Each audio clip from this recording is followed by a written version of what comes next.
गणेश उत्सवाला आता 2 दिवस उरलेले आहेत. तसेच राज्यात ठिकठिकाणी बाप्पाचं आगमन होत आहे. तसेच आज सायंकाळी 7 वाजता लालबागच्या राजाचाही सुद्धा पहिली झलक पाहायला मिळालेली आहे. तसेच मुंबईतल्या उपनगरच्या राजाचाही सुद्धा पहिली झलक आज आपल्याला पाहायला मिळाली आहे. आपल्यासोबत बोलण्यासाठी या उपनगराचे राजाच्या मंडळाचे अध्यक्ष आहेत मिलिंदजी.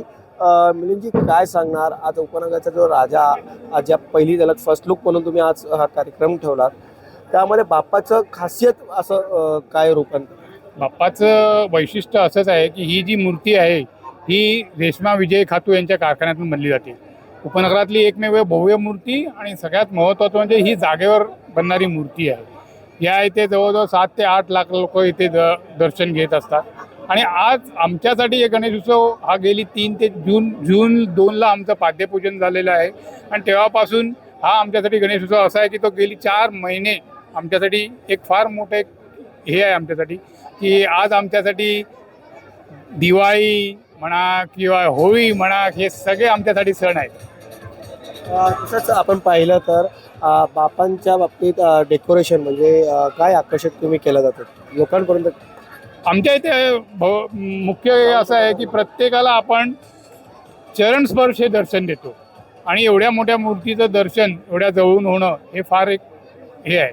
डेकोरेशन बघाल तर आम्ही इको फ्रेंडली डेकोरेशन करतो.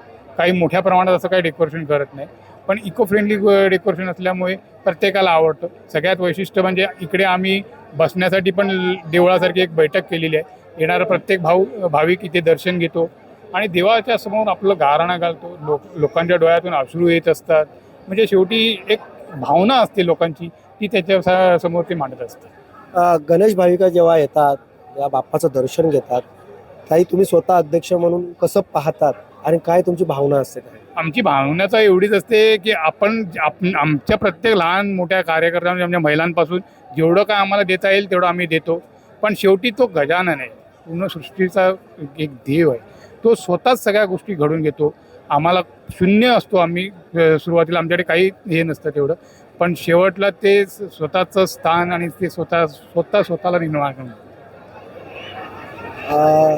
व्हिडिओ जर्नलिस्ट स्मित बेलोसी सह विजय वंजारा, न्यूज 18 लोकमत, मुंबई.